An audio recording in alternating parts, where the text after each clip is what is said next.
Olá, minha gente, tudo bem? Vamos começar o nosso vídeo número 10. Vamos falar a respeito de Xenófanes. Xenófanes que nasceu por volta de 570, morreu mais ou menos por volta de 478 a.C. e é um dos membros da chamada Escola Eleata, mas muito mais um precursor do que propriamente o fundador, como alguns já sugeriram, né? Ele pertence à mesma época de Parmênides, mas era um pouco mais velho, né? Ele talvez tenha tido aí uns 30, 40 anos de diferença em relação a Parmênides. E antes de nós falarmos de toda a influência que ele exerce sobre este que foi ele sim, Parmênides, o grande pensador da escola eleata, vamos falar um pouco sobre o nome de Xenófanes, né? Isso é importante saber também. Por quê? Porque o nome dele é a união de duas palavras gregas, a palavra xenos, que significa estrangeiro. Xenos, observe a pronúncia, não é xenos, e sim xenos. É a outra forma da gente usar a letra X, porque o xi no grego é equivalente ao nosso X, mas não o X pronunciado como, por exemplo, na palavra xícara, e sim na palavra táxi, tá? Então, xenos, que significa estrangeiro. E a outra palavra é a palavra phanos. Phanos significa brilhante, radiante, manifesto ou manifesta, aquilo que manifesta. Então a união dessas duas palavras forma a palavra xenofanes, que significaria, portanto, o estrangeiro que mostra a luz, o estrangeiro que revela a luz, o estrangeiro que revela a verdade, se a gente for pensar na sua filosofia. Mas vamos usar a palavra Xenófanes, a forma Xenófanes, né, porque é a que mais aparece nos livros, nos manuais de filosofia, vai ficar mais fácil para a gente, mas é importante saber que essa seria a forma correta, Xenophanes, tá bom? Muito bem. O Xenófanes, segundo um escritor chamado Apolodoro, que teria vivido entre 180 e 120 a.C., ele nasceu em um lugar chamado Colofon, também muitas vezes é escrito como Colofon, tá? Mas o fato é que é uma palavra que diz respeito ao nome da cidade onde ele nasceu, né? Colofônios, que significa cume, né? Ou seja, é um lugar com muitas montanhas, com muitos picos, com muitos cumes, né? Um pouco ao norte de Éfeso, lá na Jônia. Então observe, embora tenha sido Eleia a cidade onde mais ele se destacaria, e na Magna Grécia como um todo, ele nasceu em Colofon, ou seja, numa cidade que pertencia à antiga Jônia. Então ele era ali daquela região de Tales, daquela região de Anaximandro, Anaxímenes e do próprio Heráclito de Éfeso, né? Então, como eu disse, um pouco ao norte de Éfeso, lá na Jônia. Mas ele vai deixar Colofon bem cedo, vai viver viajando de cidade em cidade para se dedicar ao seu ofício de rapsodo. O que é isso? Era uma espécie de poeta-cantor itinerante que passava de lugar em lugar para recitar os versos que ele mesmo compunha. Eram versos de sua própria autoria. E é provável, portanto, que Parmênides tenha tido recebido essa influência, né? Ele teve contato com Xenófanes depois em Eleia, eles se conheceram em algum momento e teria aprendido exatamente com Xenófanes essa forma de escrever em versos e não em prosa, o que diferencia Parmênides dos anteriores, como eu já disse no vídeo anterior. Ele não escreveu como Tales, como Anaxímenes, como Anaximandro, mas em versos, ou seja, a influência de Xenófanes em Parmênides nesse sentido parece muito evidente. Xenófanes vai dedicar mais ou menos 67 anos da sua vida, né? Ele teria vivido aí entre 90 e 100 anos, né? Se considerarmos as datas que eu disse, 570 a 478, foi mais ou menos 92 anos, mas 67 anos mais ou menos da sua vida, ele se dedicou a essa atividade de poeta-cantor em viagens, e aos 30, mais ou menos, ele vai atingir a sua maturidade filosófica, a sua autonomia intelectual.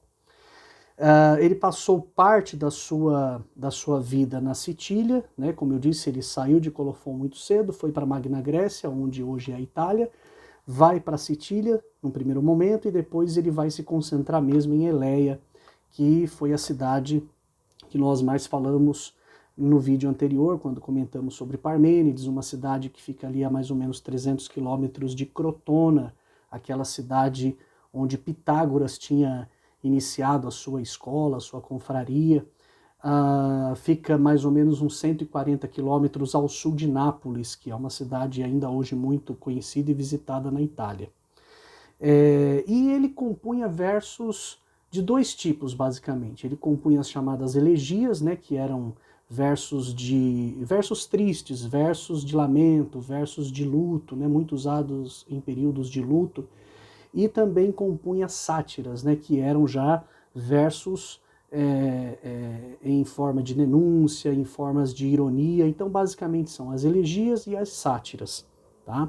E como nós falamos anteriormente, né, no vídeo sobre Parmênides, o Xenófanes não pode necessariamente ser considerado o fundador da escola eleata ou eleática, tanto faz, mas ele teria sido muito mais um precursor daquela escola, muito mais aquele que influenciou Parmênides para que este sim fosse considerado o iniciador do movimento, da corrente, o fundador da escola eleata. Foi citado, Xenófanes foi citado por Plutarco, e Plutarco viveu já na nossa era, no primeiro para o segundo século, entre 46 e 120 depois de Cristo.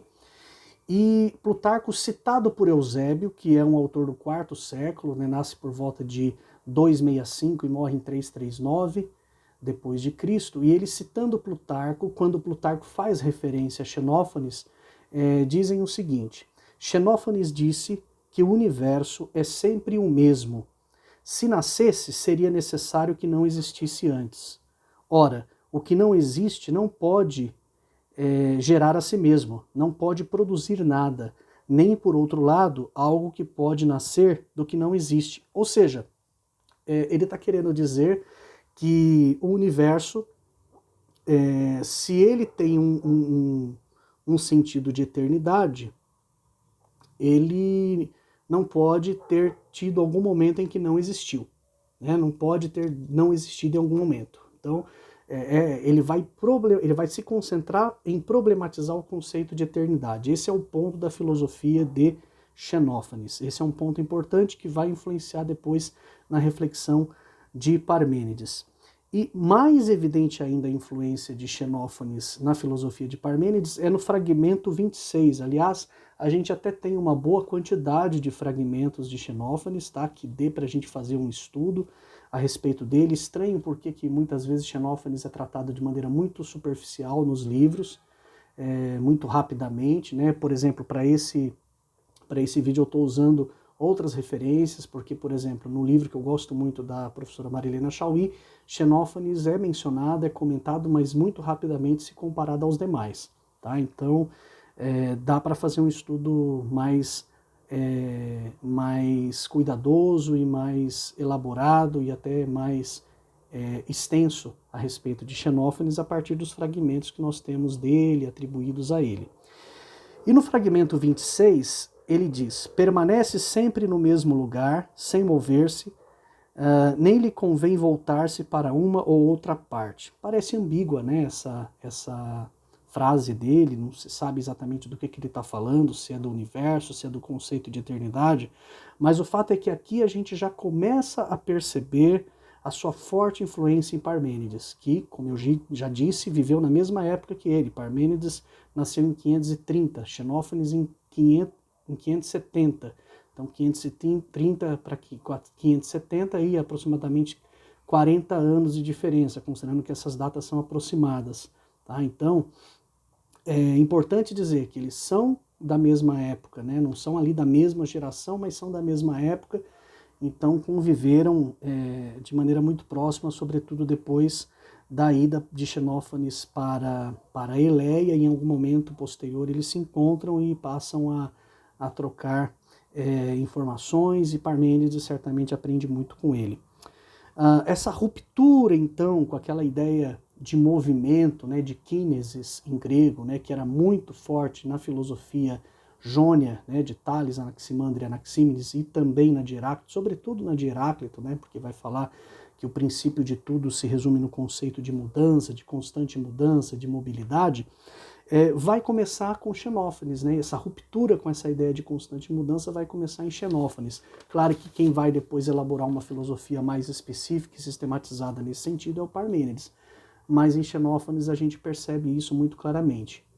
E aí a pergunta que a gente faz logo de início é: o que entra no lugar? O que eles colocam no lugar dessa perspectiva do constante movimento? Vai entrar uma espécie de concepção religiosa entre aspas, tá? Do universo, do cosmos, do mundo, da ideia de harmonia, a partir das categorias de unidade e eternidade.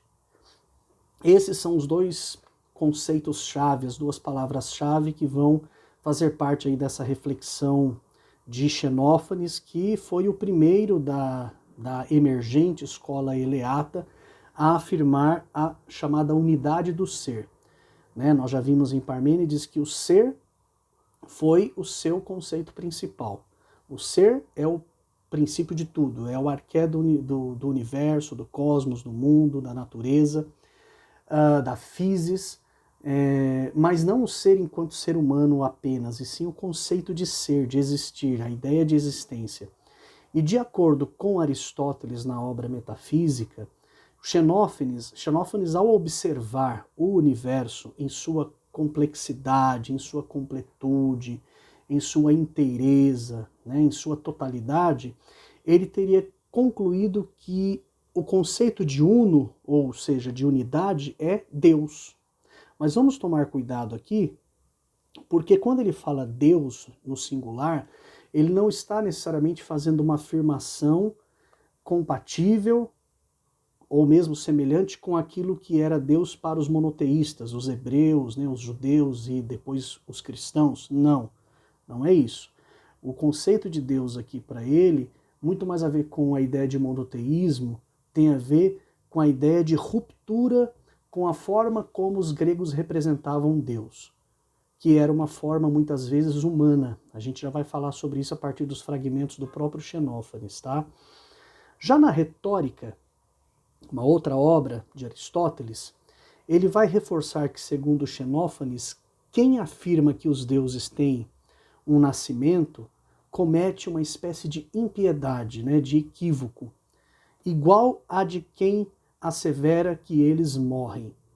Em ambas as hipóteses, ou seja, afirmar que os deuses nasceram ou que os deuses morrem, em ambas as hipóteses ocorre que em dado momento os deuses não existem. E é verdade, né? Você pode até estar atribuindo aos deuses uma ideia de infinitude, mas não de eternidade. Se você diz que eles nascem, mas que eles nunca vão morrer. Se eles nascem, houve um tempo em que eles não existiram. Ou a mesma coisa acontece do contrário. Se você disser que eles nascem de si mesmos, né? Que eles não têm um princípio específico que pode ser identificado, mas que em algum momento eles vão deixar de existir, pronto, já não tem mais a ideia de eternidade. Então essa ideia de uno tem a ver com isso, de algo que é eterno. Então o que é uno para Xenófanes é o que é eterno, e o que é eterno é o que? É Deus, é o conceito de Deus. E aqui a gente constata a crítica que ele vai fazer às narrativas míticas de Hesíodo e de Homero, sobretudo de Hesíodo, né, que é o autor da famosa obra Teogonia. Teogonia a gente sabe que significa uma narrativa sobre a origem dos deuses, né? Theos, Deus, gonia, princípio, mas não aquele princípio físico, cosmológico, né? Mas o genos, né? De gênesis, de gonia, de princípio mítico. E ele vai deixar muito clara essa sua crítica quando ele diz no fragmento 11 o seguinte, Xenófanes dizendo: Homero e Hesíodo teriam atribuído aos deuses todas as coisas que são objeto de vergonha e censura entre os humanos. Roubos, traições e mentiras recíprocas.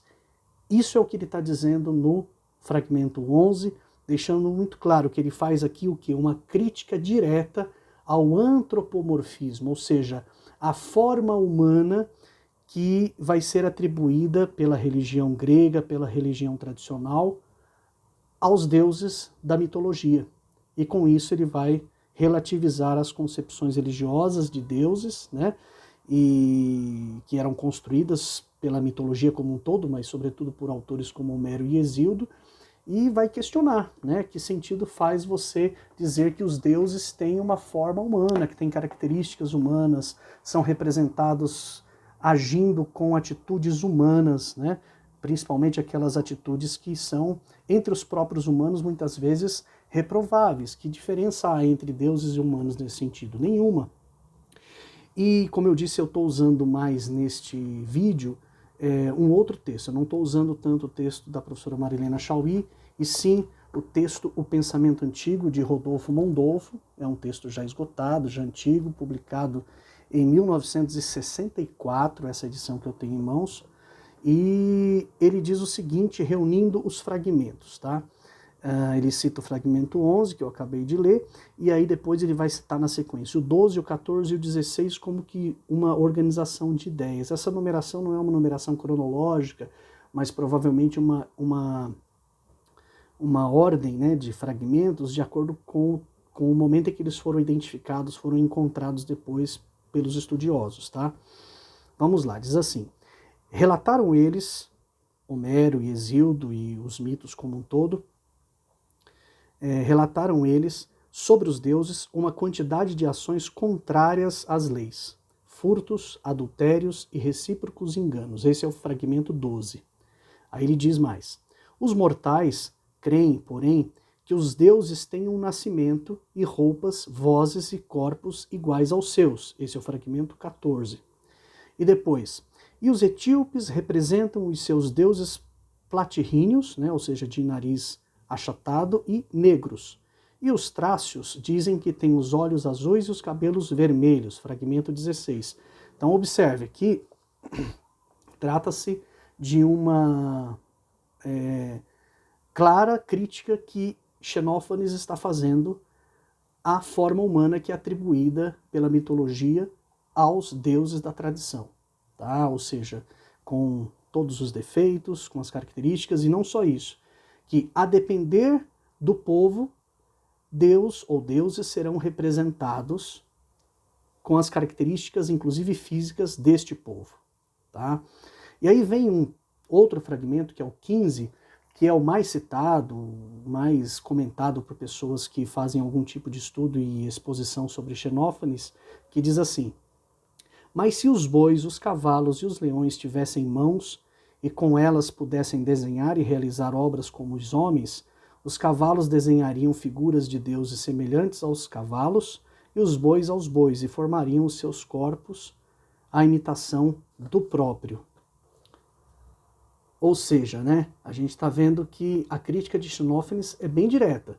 Os humanos é que representam e que criam uma imagem de Deus à sua imagem e semelhança, né, com as características, defeitos, roupas, características físicas que eles têm. Deus será uma representação daquilo que eles são. No fragmento 34, a gente vai ver ele dizendo que o conhecimento humano é insuficiente para tratar dos deuses. Tudo não passa de opinião.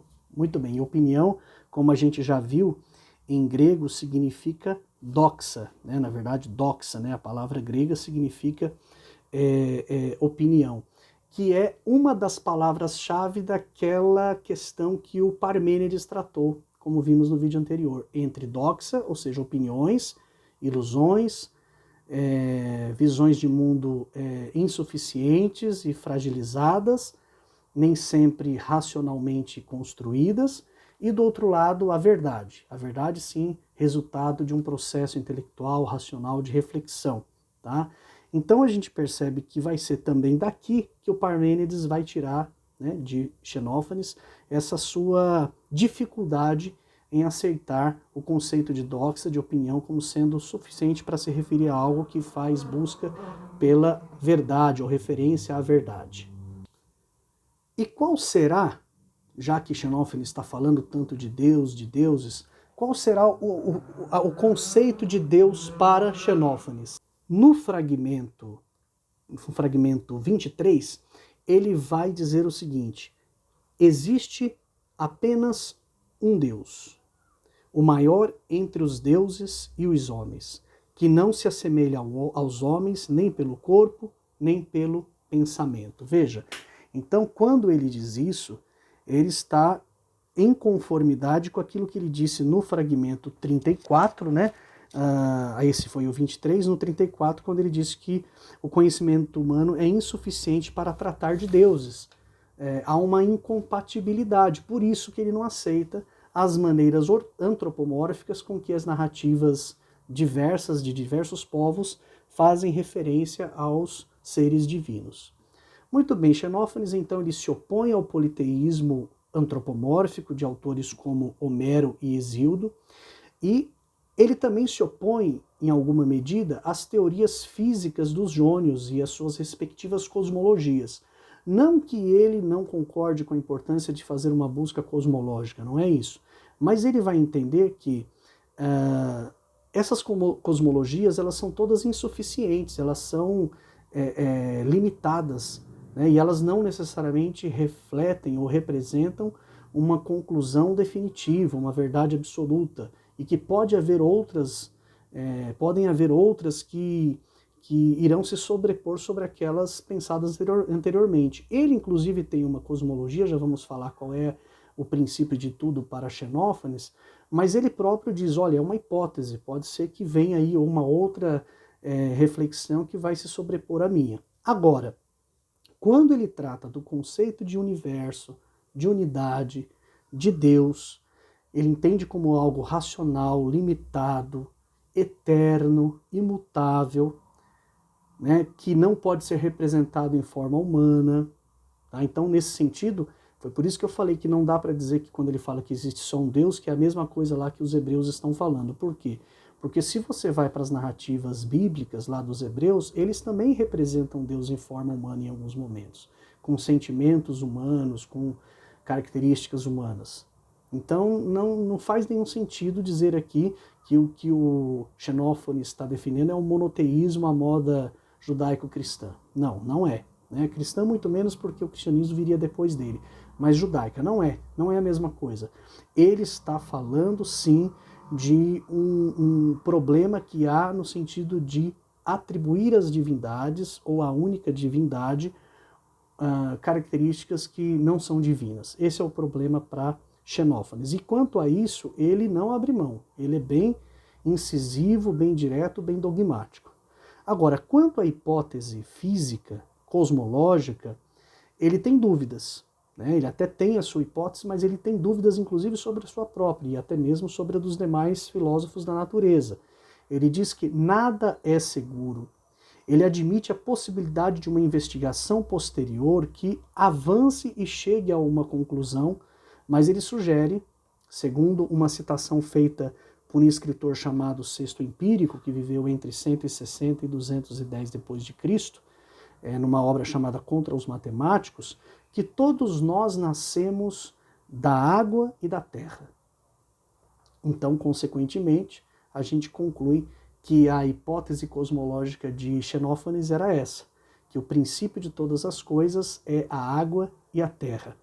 Além disso, um escritor chamado Epifânio também escreve, né, que, citando Xenófanes, que ele teria assegurado que tudo nasce da terra e da água, mas que, em todas as hipóteses que adianta, nada há de seguro, de tão obscura que é a verdade, e que tudo não passa de doxa, de opiniões. Ou seja, não é uma verdade definitiva, mas é algo vago, algo hipotético que pode ser superado. Bem, o Xenófanes ele foi o primeiro a se interessar por fósseis e peixes, né? A gente já viu isso em livros, em textos, em manuais de filosofia. Ele vai se interessar por fósseis de peixes, de conchas, em pontos distantes dos mares, e ele chega inclusive a concluir que os lugares secos em épocas muito antigas, anteriores, podem ter sido cobertas por água. Esses lugares teriam sido cobertos por água, né? Haja vista o fato de existirem fósseis de peixes em alguns lugares.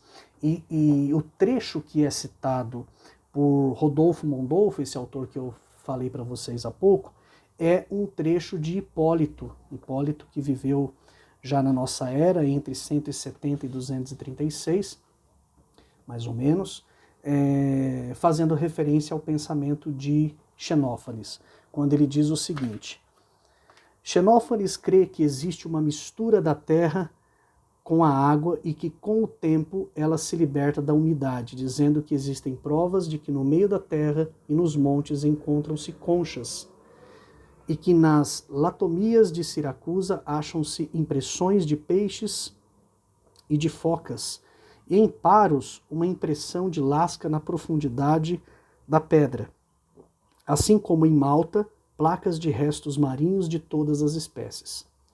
E tudo isso acontece, na sua opinião, porque antigamente tudo se achava coberto de lodo, e neste lodo conservaram-se as impressões e as pegadas. E todos os homens desaparecem quando a terra, abismada no mar, transforma-se em lodo. E depois começa novamente a geração, e esta mudança ocorre em todos os mundos. O mar, isso é o trecho, né, do Hipólito,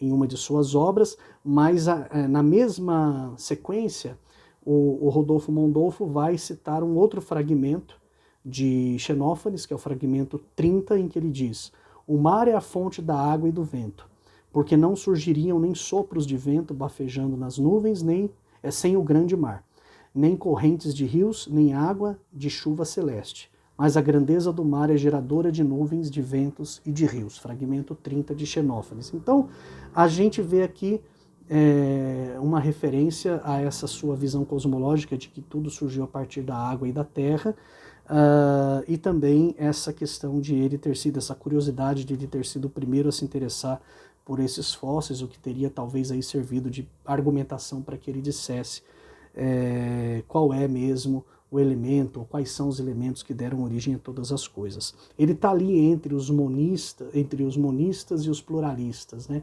Entre aqueles que diziam que o princípio de tudo foi um único elemento ou mais de um elemento. Ele foi um defensor da razão, né? A gente sabe da influência dele sobre Parmênides, então ele é um defensor da razão, não do que é aparente, percebido pelos sentidos. Para ele o intelecto deve, né, estar acima de tudo, acima das forças físicas, acima das aparências, daquilo que é ilusão, e é aí que vai aparecer a discussão entre os conceitos de aletheia, né, em grego, que é verdade, e o conceito de doxa, que é opinião, que vai ser mais bem desenvolvido e trabalhado, né, e discutido, sistematizado na filosofia do seu grande discípulo, que foi Parmênides. Para concluir, a gente vai apenas fazer algumas considerações sobre Xenófanes a partir de um filósofo moderno, um filósofo já do século XVIII para o XIX, que foi Hegel, né, um filósofo alemão muito importante, que lá na frente a gente pretende trabalhar especificamente sobre ele. Ele viveu entre 1770 e 1831. Na sua obra Preleções sobre a História da Filosofia, quando ele trata de Xenófanes, especialmente dessa discussão entre os conceitos de verdade e opinião, que depois seria o tema aprofundado por Parmênides. Eu vou fazer referência a isso a partir do volume da série Os Pensadores, mas se você tem a obra História da Filosofia do Preleções, a História da Filosofia do Hegel, você também consegue encontrar lá com uma certa facilidade, tá? Bom, em primeiro lugar, o que o Hegel vai fazer? Ele vai citar um fragmento de Xenófanes, de um verso de Xenófanes, citado por Sexto Empírico, tá? Que diz: ninguém jamais soube algo claro, nem jamais o saberá, do que eu digo, tanto dos deuses como do universo. Pois, mesmo que fosse bem-sucedido e dissesse o mais perfeito, ele mesmo não saberia. Contudo, pois a tudo se cola a opinião. Tá? Muito bem. Aqui a gente está vendo uma citação direta de um fragmento poético. Depois ele vai citar a interpretação de Sexto Empírico a esse verso do Xenófanes, né? Eu peguei só um pequeno trecho, quando o sexto empírico diz que os filósofos entram neste mundo como numa grande casa para procurar a verdade. Mesmo que eles a encontrassem, contudo, não poderiam saber se realmente a encontraram. E aqui a gente entende por que ele está dizendo isso. Ele está falando do problema das opiniões, que nem sempre são racionalmente elaboradas, construídas, e sim com base naquilo que se vê, naquilo que se ouve, naquilo que é aparente.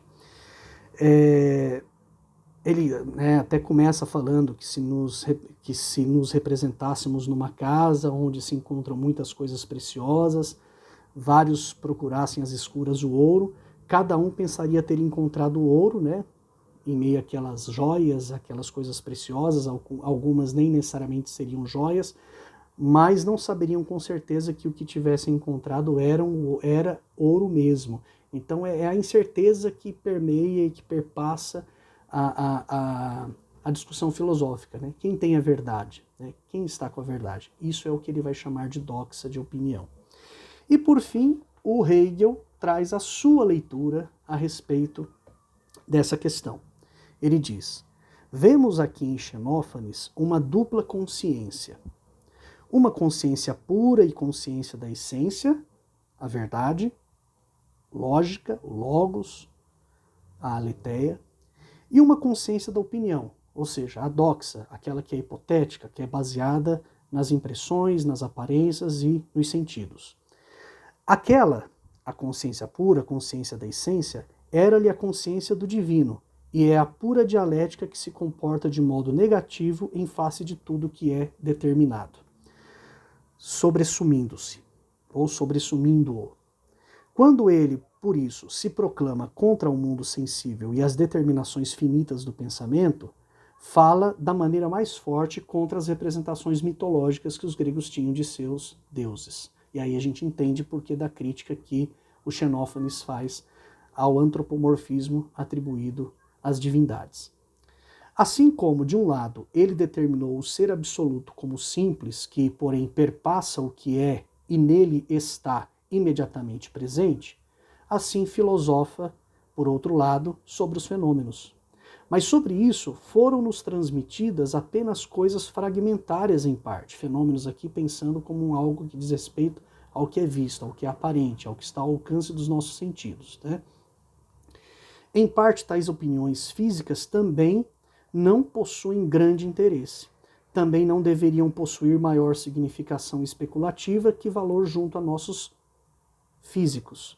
Se ele, nesse sentido, diz de terra é tudo e tudo termina em terra, isto não possui o sentido de que nisto deveria estar expressa a essência, os princípios físicos, como por exemplo na água de Tales. Ou seja, a cosmologia de Xenófanes, ao afirmar que a água e a terra está na origem de tudo, não necessariamente tem a ver com aquilo que Tales está pensando quando ele diz que a água é o princípio de tudo, ou quando Anaxímenes diz que o ar é o princípio de tudo, ou mesmo Heráclito de que o fogo, né, é o princípio de tudo, se ele estivesse fazendo referência a algo literal, né? Mas tem a ver com algum conceito, com algo metafórico, com base naquilo que ele teria constatado, entendendo, por exemplo, que a presença de fósseis de peixes em lugares secos evidencia que no princípio de tudo havia água cobrindo toda a terra, toda a superfície da terra. Tá? O Heráclito, a gente sabe que também, quando diz que o princípio de tudo é o fogo, ele está fazendo uso de uma categoria muito mais metafórica, simbólica, figurativa do que algo literal. Tá? Bom, é isso que a gente tem de Xenófanes, é pouco perto daquilo que a gente tem de outros pensadores, mas é importantíssimo falar dele. Eu achava que seria possível falar de Xenófanes e dizer não no mesmo vídeo, mas à medida que a gente foi vendo, preparando, separando para construir o nosso esboço, eu percebi que não tinha como, então a gente vai deixar o Zenon para um próximo vídeo. O próximo vídeo, vídeo 11, Zenão de Eleia, este sim da escola eleata e discípulo de Parmênides, que nós falamos no vídeo anterior. Passando depois de Zenão de Eleia, aí a gente já entra na última fase na nossa análise aqui dos filósofos pré-socráticos, que vai ser sobre os pluralistas, né, que vão ser Empédocles, Anaxágoras, Leucipo e Demócrito. Aí sim a gente vai depois para a filosofia mais propriamente clássica dos sofistas, Sócrates, Platão e Aristóteles, tá bom?